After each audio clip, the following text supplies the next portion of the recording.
Every afternoon, evening, when we have time to check our emails and direct messages, we are bombarded by some questions more so than others.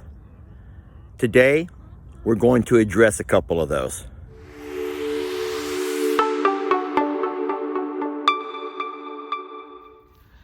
Hey folks, Lester here, hanging out with the babies here in the front pasture.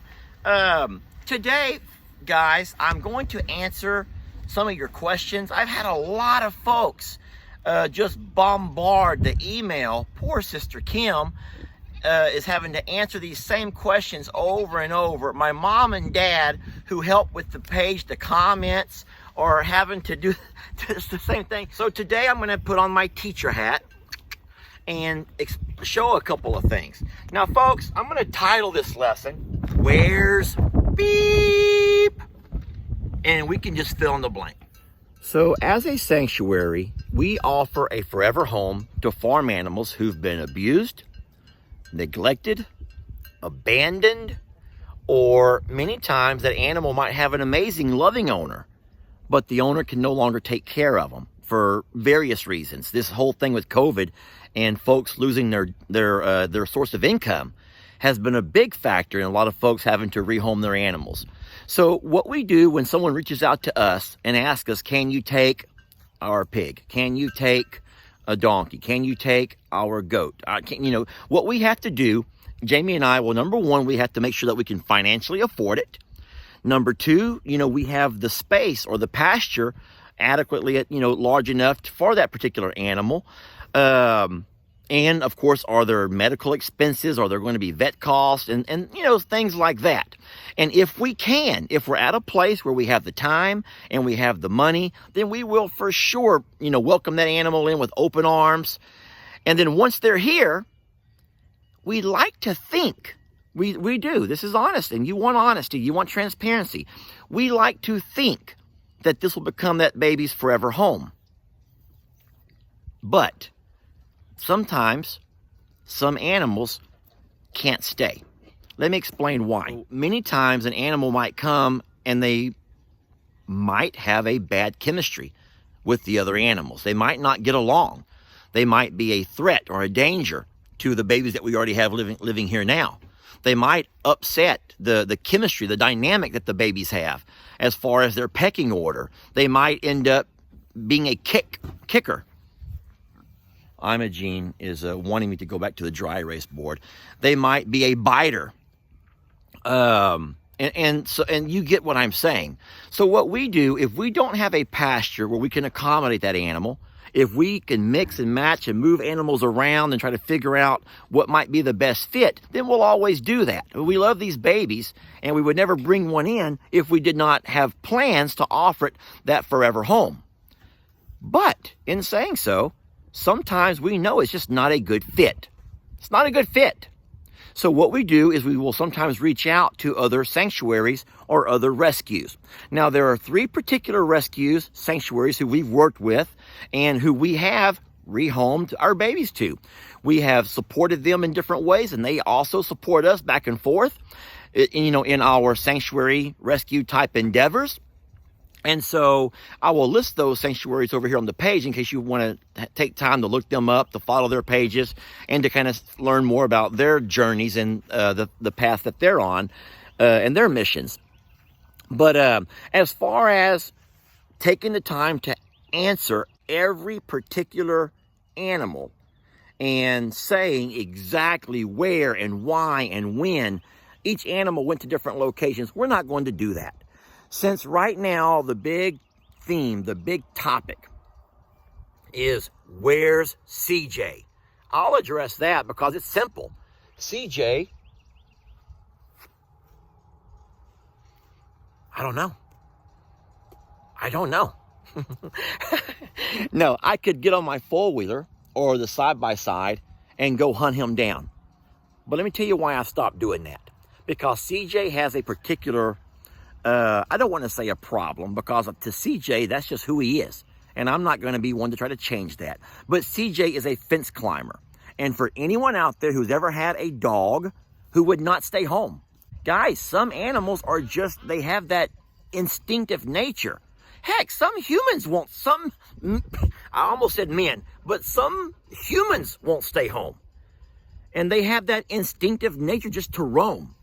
Well, when we welcomed CJ and Moo here, been over a year now, from amazing owners, just who could not adequately afford to take care of them.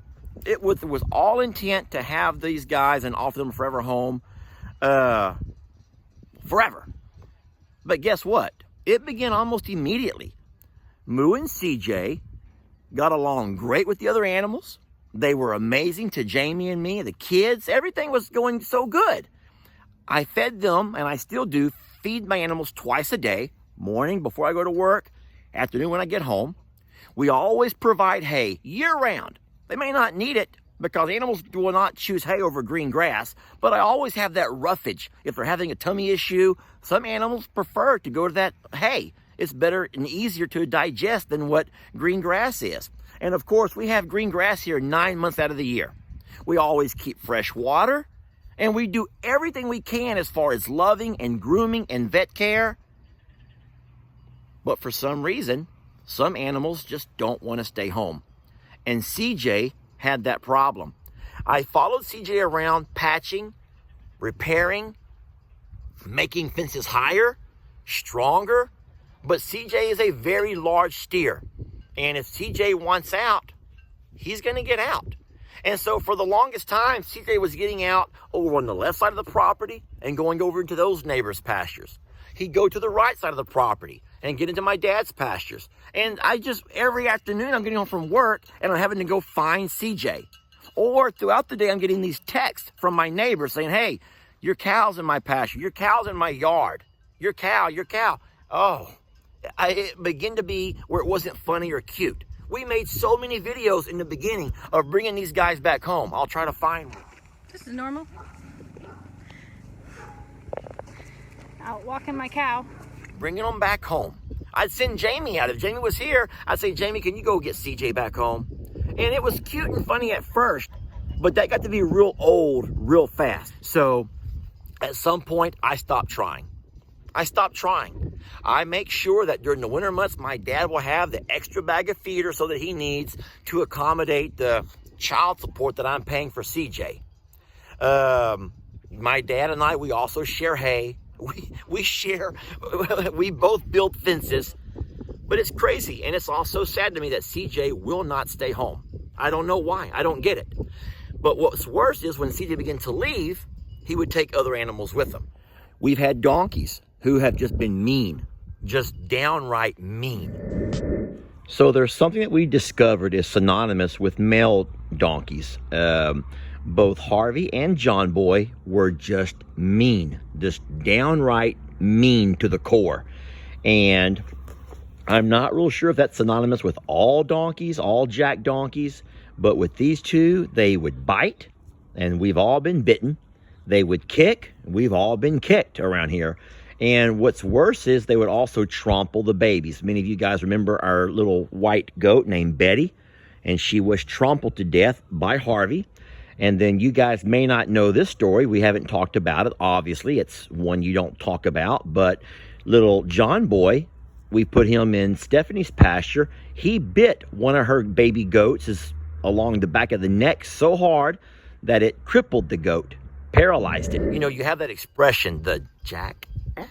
You know where I'm going with that. I'm not going to say it for the kids who watch the page. I'm trying to watch a lot of my things I say now. But listen, you have donkeys that truly are. They just have a mean streak.